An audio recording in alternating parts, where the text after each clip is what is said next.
2 weeks అవగానే collection run అయిపోతుంటాయి, 3 weeks అయిపోగానే. కానీ ఈ సినిమా ఒక 50 డేస్ వరకు ఆడింది.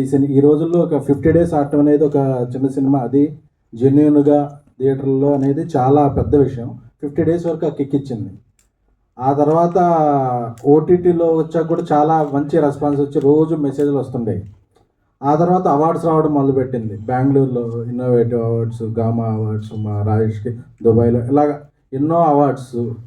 ఆ తర్వాత జనరల్గా ఫిలిం ఫేర్ చేస్తేనే హ్యాపీ అవుతాడు ప్రొడ్యూసర్. మాకు ఈ ఫిలిం ఫేర్స్ని కూడా తెచ్చింది బేబీ. సో అది ఒక సినిమాకి 8 నామినేషన్లో 5 అవార్డులు రావడం, ఎందుకంటే చాలా పెద్ద సినిమాలు ఉన్నాయి, స్టార్స్ సినిమాలు ఉన్నాయి, చాలా సినిమాలు ఉన్నాయి. సో అవార్డ్స్ అంటే ఒక మిస్కన్సెప్షన్ ఉంటుంది అందరిలో, ఓకే ఈ స్టార్స్ సినిమాలకే వస్తాయి, పెద్ద సినిమాలకే వస్తాయి అలానే. బట్ వెరీ జెన్యున్గా 8 నామినేషన్లు 5 అవార్డులు గెలిచిన వాడు కూడా నాకు అబ్బా మనకు కూడా అవార్డులు వస్తాయి జెన్యున్గా ఎఫర్ట్స్ పెడితే అని చాలా హ్యాపీ అనిపించింది. సోషల్ మీడియాలో కూడా రెస్పాన్స్ చూస్తుంటే బేబీకి ఇన్ని అవార్డ్స్ రావటం వల్ల చాలా మంచి కాంప్లిమెంట్స్, కమెంట్స్ వస్తున్నాయి. So very very very happy. So అలాగే ఈ సినిమాకి అంటే ఇండివిజువల్ అవార్డ్స్తో పాటు బెస్ట్ ఫిల్మ్ క్రిటిక్స్ అనేది కూడా రావడం, ఎందుకంటే జనరల్గా క్రిటిక్స్ అప్లాజు, బాక్స్ ఆఫీస్ రెండు కలవు, రెండు రైలు పట్టాలు లాంటి. సో ఈ ఈ దీనికి ఎక్కడో ప్రమాదం జరగకుండా రెండు పట్టాలు కలిసినాయి. క్రిటిక్స్ మెచ్చుకున్నారు, బాక్స్ ఆఫీస్ దగ్గర కూడా దద్దరిల్లింది.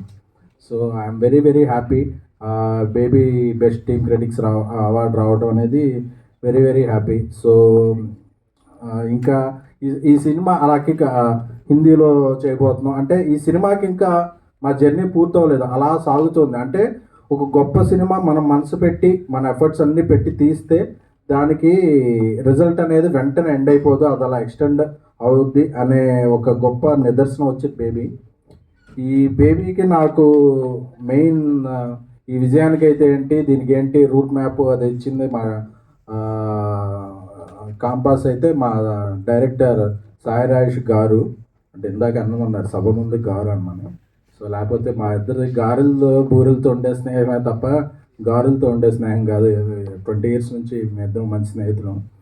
సో ఎందుకంటే రాజేష్లో మీకు ఇప్పుడు బేబీ వచ్చిన తర్వాత అందరూ కూడా గొప్ప దర్శకుడని, ఆయన అభిరుచి గల దర్శకుడని అంటుంటారు. అంటే బట్ నాకు ఆయన 2009, 10, 12 ఏదో ఆ ఇయర్ మధ్యలో ఒక కథ చెప్పారు టైం ట్రావెల్లో.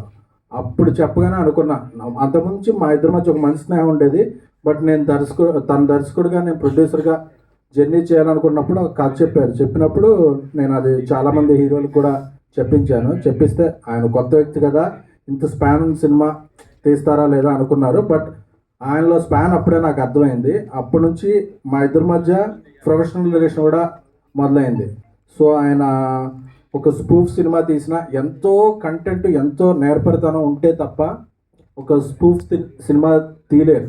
ఎందుకంటే అది ఎంత కష్టమో అది మేకర్గా ఫిల్మ్ ఇండస్ట్రీలో ఉన్న వాళ్ళకి అర్థమవుతుంది ఆయన. ఎందుకంటే ఆ మ్యాజిక్ ఏంటంటే ఎవ్వరు ఊరు పేరు లేని ఒక జూనియర్ ఆర్టిస్ట్ని తెచ్చి అతను ఒక స్టార్ లాగా క్రియేట్ చేసి ఆ సినిమాకి ఇప్పుడంటే మీమ్స్ అన్నీ వచ్చేసినాయి, కానీ అసలు ఆ తెలుగు సినిమాలో వచ్చిన అతిపెద్ద మీమ్ ఏమంటే హృదయకాలే. సో అప్పటి నుంచి కూడా నాకు అతను మా ఇద్దరి మధ్య స్నేహంతో పాటు అతని క్రాఫ్ట్ అంటే నాకు చాలా రెస్పెక్ట్. అందుకే నేను మా మారుతికి పని చేసిన, నాకు మారుతికి కూడా బాగా ఇష్టమైన దర్శకుడు. ఎందుకంటే ఈరోజు ఈ సినిమాకి డబ్బులు బాగా వచ్చినాయి కాబట్టి, ప్రశంసలు వస్తున్నాయి కాబట్టి కాదు, ఈ సినిమా ఆడుద్దో లేదో, తీస్తామో లేదో, దాని ముందు నుంచి కూడా నాకు ఇష్టమైన ఇది ఎవరంటే నా 2-3 ఫస్ట్ పేరుల్లో ఉండే పేరు Sai Rajesh. Happy friendship day. అది ఫ్రెండ్షిప్ డే అనేది ఒక రోజుకే కాదు అనేది నా ఉద్దేశం. అందుకే కవి ముందు కుప్పిగంతుల్లా కాదు. But so